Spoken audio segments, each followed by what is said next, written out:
Alright, sorry about that. We're going to go ahead and jump to our orange band now.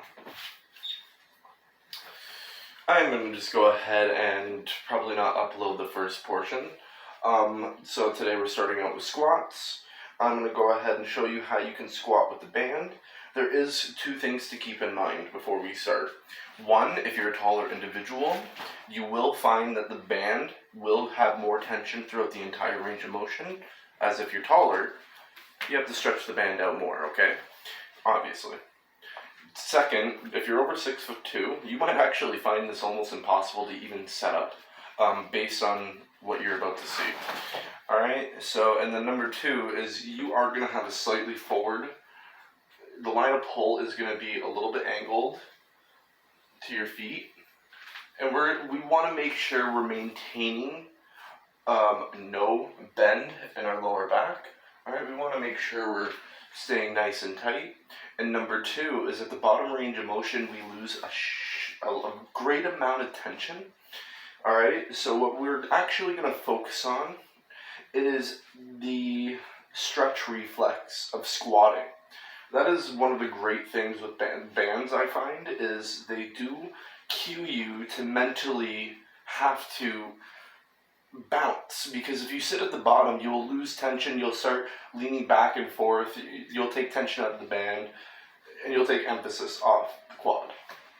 Alright? And number two, you do not want to do this with a shirt. The most is a wife beater, and even then, you may still run into issues if you do not have if it just doesn't feel comfortable for you, or if you're using too thin of a band. Either way, we're going to work with what we have, and I just want to get these shown to you so you see what's going on, okay? So the very first thing is, I set my feet up. I'm going to step on that loop there. Alright, so we're going to go ahead and... I've already done a set because I started this video earlier and had to cut it short.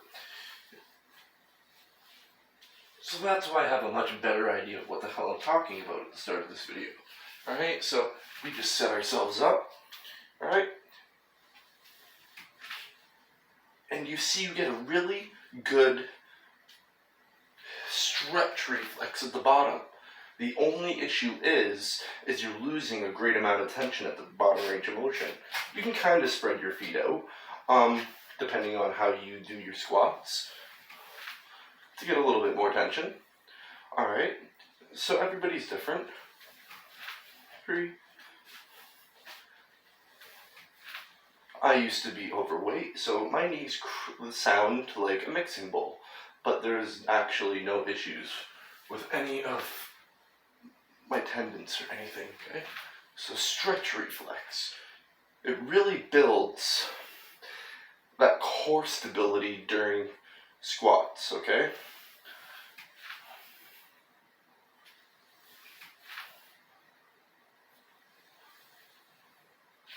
You don't want to lose too much tension. Alright, so when you're done here, you could just roll it off your shoulders, it'll slam loudly, or you could just let it go. This is how loud it slams. Alright, we don't want to be doing that. Alright, so we're going to take a minute break. And I'm going to show you, if you really want to increase tension on this band by doubling it up. It's not easy, but I will show it. Alright, so we got our band that can go to 175 and a band that can go to 125.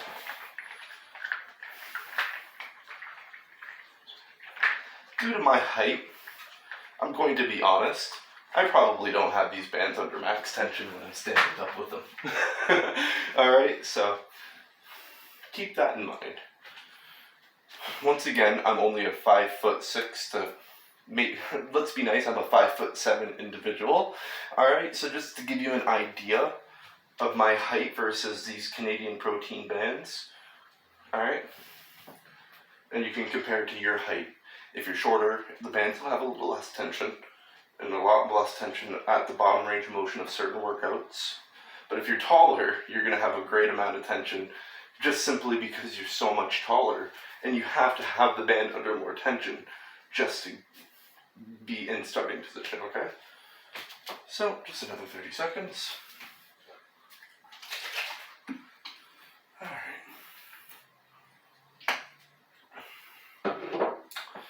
And with this, if you attempt this, or if you consider it, the thing to keep in mind is your bands have to be placed very nearly on top of each other. If they're not, when you have it placed, you'll lose tension will start redirecting a little bit, but more than that, usually one band starts rolling down your back or one band is too high. No matter what, it feels uncomfortable. You want to try to keep it on top of each other, and you want to try to keep the band where you keep a barbell placement. Slightly higher though. You're not trying to mimic a low bar squat with this, sadly. Alright? A low bar squat allows you to, actually, to be honest with you, this is a little bit more like a low bar squat than a traditional squat. A traditional high bar squat, you're more upright at the bottom range of motion. With a low bar, you're able to get a much deeper, a little bit more forward action there. So, I was mistaken. These are actually more like the squats I was talking about a moment ago. Alright? Alright. So I already got the band placement perfect for now. The real issue is once we want to make sure the band on our feet is perfect too. The real issue is once we have the band on our back. We have to make sure both bands are still running on top, or the blue band is still running on top. And always try to use your thickest band at the bottom, or as your main band, as I should say. Alright. I want just a little bit. Alright, so we go ahead and we get it up, and we can go ahead and just squat it. Alright. And there is a good amount of tension up here. I would say it's about 250 pounds, maybe a little lighter of tension at the top with both of these bands together. Alright. Alright.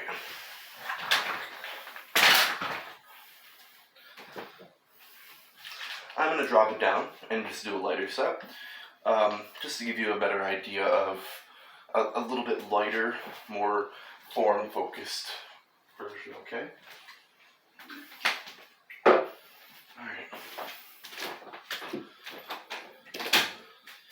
Alright.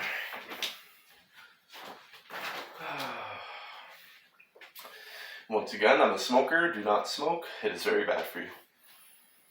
Oh, it doesn't matter how healthy you seem. If your lungs aren't healthy, you're not very healthy.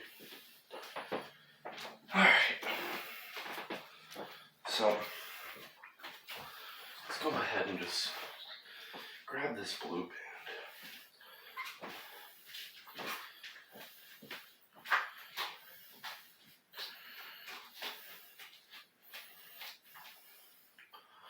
Alright. So we want to get it placed. And it's actually very easy to make sure you have correct tension on both ends, just because of the way you're doing this. Okay. So we stand up. I personally like to have my arms like this. Alright. So yeah, it's a lot more like a low bar squat. Because as you go down, you are bringing your body a little bit more forward, like the barbell is lower on your back. Okay, so we want the band to actually be running like it's low bar. And once again, everybody has different anatomy. My knees are absolutely healthy, but they do make a lot of racket, okay? I take vitamin C and chondroitin, and it still doesn't stop the racket in my knees. So it's okay as long as there's no pain and nothing feels like improper activation. Alright.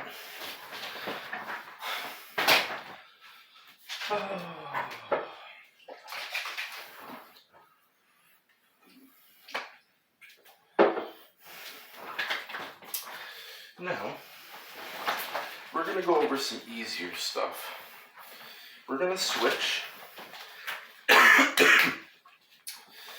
Sorry.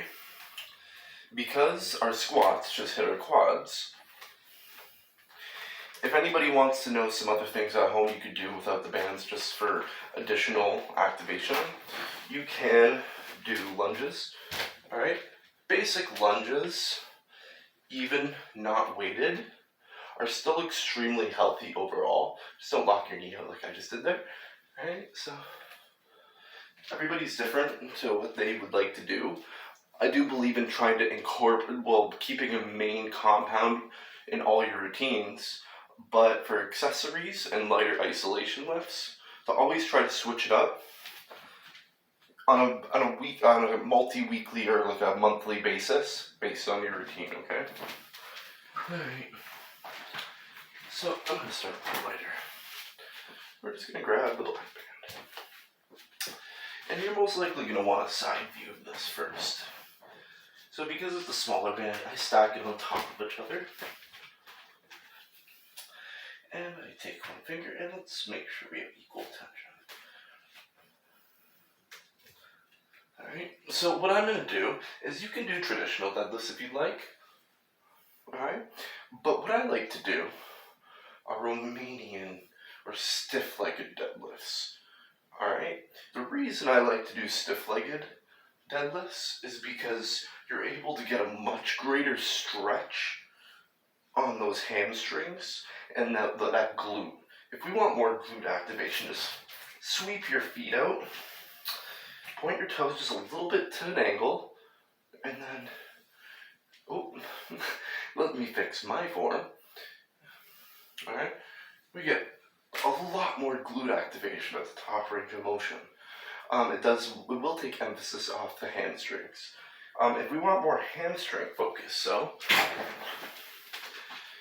overall focus, let me switch it.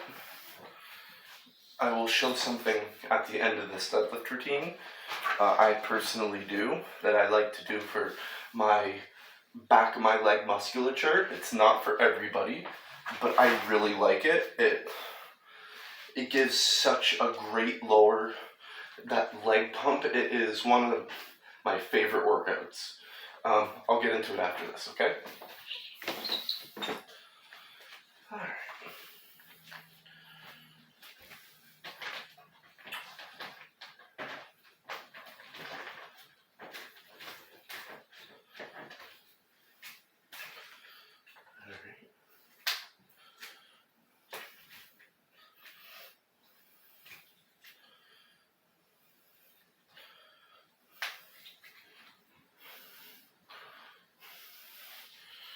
Alright, so that's just a traditional deadlift. We're gonna go ahead and do a nice stiff leg. Alright.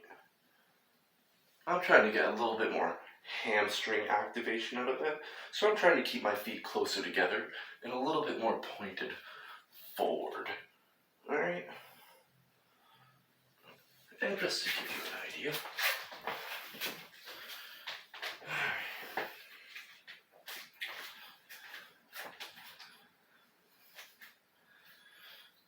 I have to make sure I have equal tension on both ends, and I do not. Alright. So, go ahead and just deadlift it up, and then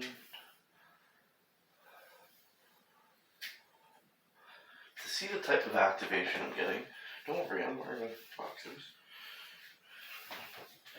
Just to give you an idea of the activation I'm getting here, okay?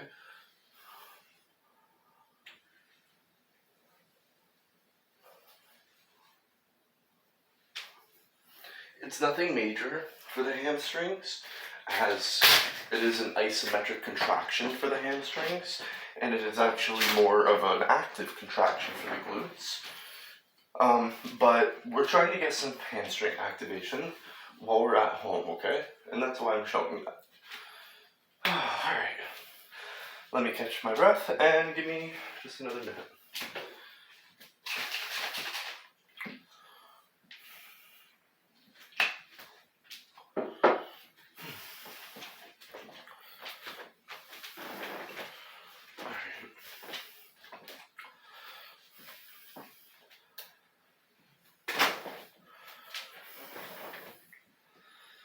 Alright.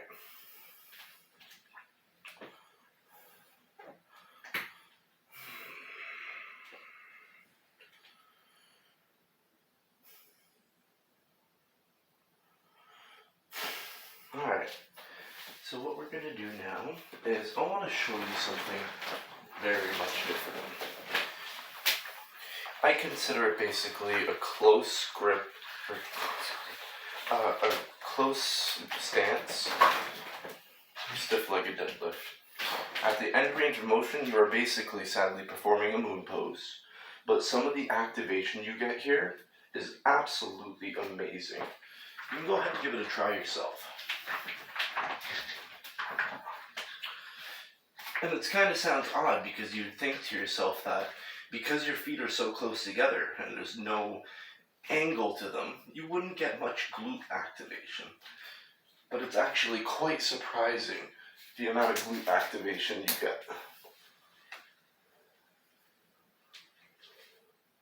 It is absolutely one of my favorite lower body workouts. If I do this, I never incorporate it as a barbell movement. I want to keep it as a stretch-based workout. So that's why I really like the bands for this. Alright, let's bring it just a bit lower. The one issue is, anything beyond here, you lose too much tension. Alright, so you can go ahead and give that a try. The key is basically keep your feet together, have your hands like you deadlift, set yourself up, basically deadlift it up, and then you're just going to go ahead and do a stiff-legged with it. And you get that amazing activation, and honestly, it's one of my favorite workouts. Alright, so what we have covered so far have been quads, hamstrings, and glutes. What we're going to go over next, in 30 seconds after I catch my breath, are going to be some calf workouts, which are unable to be done with bands. Oh, while I breathe, I might as well show you. When we have a band placed anywhere on us, no matter if we hold it or put it on our shoulders, let me go ahead and just attempt to put this little band up here. So no matter what, if I'm doing this, I'm not actually getting any tension on the calves. In the end, the only tension is when I bring my heel down. And that's not putting tension in the right line of pull for the calves, for growth. Alright, so very simple workouts. I do not have stairs available to me, but the most easiest workout is any type of stair or anything you can stand on. All you do is stand on the edge of it, and because you are hanging off the back of it, there is a load on there still. The load is your body weight. Although it's not optimal for growth potential purposes, for bodybuilding purposes, and for activation and full-on health purposes, it is still very beneficial. So all you pretty much do is you stand on the end of a stair, or anything you can stand on. Keep your legs straight. You're not banging those knees back, but you want them nice. You want a tight, and if you really want to get fancy, you can start going slow at the bottom. Okay, that is one way of doing calves without anything on the end of something. The only problem is that's only going to hit one calf muscle. That's going to hit the gastrocnemius. Our soleus muscle cannot be worked out while we're standing. That's why we have seated calf variations. If you are athletic enough, or you have the mobility, or it doesn't cause any issues, if you don't have any knee issues or anything, you can go ahead and just use your body weight. Lean forward, use your body weight. What we're doing is I'm using my body weight to just do it. And the main part of this is going to be this eccentric, that eccentric. And then we want to hold it and release that elastic energy and then blast it again. That elastic energy that builds in the tendon is the number one thing that affects growth of the calf, of all of the gastroc and the soleus. Alright, let's move this for a second. Another way of doing seated calves is literally just to lean your body weight forward. This is not optimal on any chair, and just bring your feet just a little bit more back. A little bit better of a fulcrum here, okay? And I still want it back a bit more. With this too, we also create the proper mental cue when we use an isolation, one of the calf isolation machines, specifically the seated. When you're leaning forward, you're always in the movement that the calves are performing. Another thing is, I'm just showing, but you always want to keep the heel from hitting the ground when you're doing this type of workout. If you're doing it like this, or the main reason is because once you do this, you've now released the elastic energy in the tendon and also release the muscle tension as well, okay? So you want to keep, for the seated calf workouts, you want to keep your heels up at all times, no matter what. That's also why the machine pretty much forces you to have your heel up at all times, alright? And the main reason is because we want the elastic energy to dissipate. The muscle is still under tension though, and then we go ahead and activate it. We're actually activating the muscle. We're not just bouncing off a tendon. We're actually activate the muscle. If I bounce, there's not much hypertrophic potential. I'm not increasing the load on the actual muscle when I bounce off a tendon. That is also why most people, pretty much everyone, can easily go up to a standing calf machine and most likely do their body weight in calf raises. The main reason why is because obviously your calves are actually a very strong muscle, but the main reason is because a lot of people can easily bounce off their tendon, which can hold and release a lot more energy because of the elasticity of tendons, okay? That is also why, once again, we want to keep in mind that when we're doing a bodybuilding type workout, a lot of things your compounds can have some power orientation, power cues, or powerlifting cues specifically. That's great, but when it comes to your isolation workouts and anything calf isolation, hamstring those are isolations, okay? They don't involve a huge amount of, okay, maybe the stiff legged deadlift might, but when you use a machine, it is an isolation. You're no longer using multiple muscle systems to maintain the form, okay? So you want to make sure that you're just going slow, keeping the heel up, and keeping that tension on the muscle, but trying to dissipate the tension on the actual tendon. Anyway, I'm going to go ahead and just do a couple things. What I am personally going to do right here is I want to hit the soleus. I'm not too worried about the gastroc, so I'm going to go ahead and lean forward, and I'm going to legit, like I'm diving. You don't have to do this, and the reason I do this is because if I hit my form, I can lift myself up, I can literally catch myself on the floor.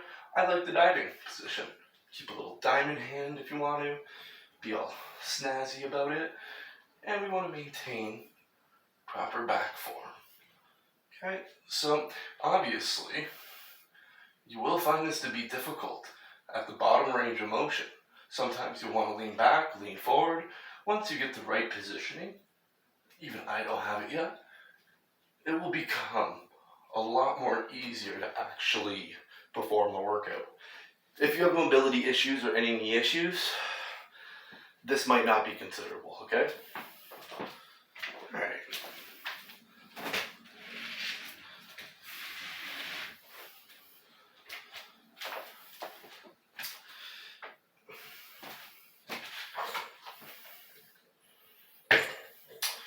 because I have nothing, we're going to go ahead and be a little dorky right now. And, oh, this base will literally break. So I wanted to try to do some single-footed gastroc. That is a great way of increasing the attention on the actual calf for no weight at all. Is just by, and if you believe that holding yourself up is going to have a hugely negative effect on muscle activation, you are sorely mistaken. Okay? If you're leaning your weight on there, that's bad. But if you're just maintaining, making sure that you're maintaining your stance, you are not going to have any negative effects, okay? I recommend maintaining form at all costs over getting the rep out at all costs, okay? For bodybuilding specific purposes, we're stretching and isolating, okay? You might not be able to see that. All right. One other way of just doing standing calves is just leaning your body forward as well, just a bit, but maintaining this. And you can go ahead and also get some standing calves out. And I'm leaning forward a bit too much. So once again, you can get yourself in a diving position, and it really helps you figure out what you're doing, okay? And if you work out the calves properly enough, they will grow. They don't need anything special. You just need to release the tension in the tendon, okay? Alright. So we've went ahead and done stuff for our quads. We went ahead and showed some squats, and then we showed some hamstrings and glutes, and then I just went ahead and showed you some calves at home. Next, I'm going to go ahead and show you, let me think a moment. I'm debating on moving on to abs, but I wouldn't mind getting more to my leg workout today, but it is a deload for me, so some people might have some things available to them. I don't want to go through that today though. Everybody can easily watch a million different videos on how to work out with equipment. I want to try to go through without, okay? Alright. I'm going to go ahead and just move on to abs now. For abs specifically, I recommend using a bench if you have one available. But if you don't, anything else pretty much works as long as it's going to maintain itself. It's not going to fall forward, it's not going to fall back. Alright, so I can go over the traditional stuff in a moment, but I want to just go over a really simple ab workout for the lower abs that not a lot of people are aware of. If you can't do this, do not do it, okay? So we go ahead and just, what I do here is when you perform a hanging leg raise, the hip flexion is not the portion that's getting any activation down here, okay? So what we're going to go ahead and do is we need to make sure we're getting that spinal flexion down here when we perform our hanging leg raises of any type. So what I'm going to do is mimic it, and what I have is I'm going to go ahead and, like I'm benching, so I'm going to put my arms back here, like I'm benching, and I go ahead and just, it's not going to be for everyone, alright? And if you don't have a decent place to do this or a bench, it's just not viable. Alright, so let's go ahead and move on the ground here. Let's get this bench out of the way. We don't have a bench now. Alright. What we're going to go ahead and do next is something very simple. Once again, it is very easy to hit the upper abdominal portion. Pretty much most ab workouts people traditionally do, sit-ups, crunches, any type of variation that has you going like this, is going to activate that upper abdominal. The lower abdominal is mainly going to get activated through that spinal flexion. So, stealing a workout out of Tony Horton's P90X, we're gonna remember heels to the heaven. We're gonna incorporate something different. We're gonna bend our back a bit. What we're gonna do is just straighten ourselves out. Use your arms angled as anchors, okay? And you can go ahead and put yourself down more or up more. But the main thing we're doing here is trying to get spinal flexion, right? That will get the lower abdominal portion. It will not build mass specifically or tone specifically. What it will do is activate the lower abdominal to a slightly greater degree, okay? Now, once again, I have to pull up the bench. All right. So if we do happen to have somewhere where we can lay, or specifically something you can hold onto with your hands, another very easy thing you can incorporate. A lot of people consider dragon flags very hard, but they're not. An easy thing is set yourself up to heeled heaven and just do what I just showed you with some type of bracing. And you can actually slow it down. Alright? Everybody's different, and I don't recommend that if you're not able to maintain a comfortable form. For those who want some more things like this, who may have a bench or bracing available, another thing you can easily do, set yourself up again, heel to heaven, and then slowly bring yourself down.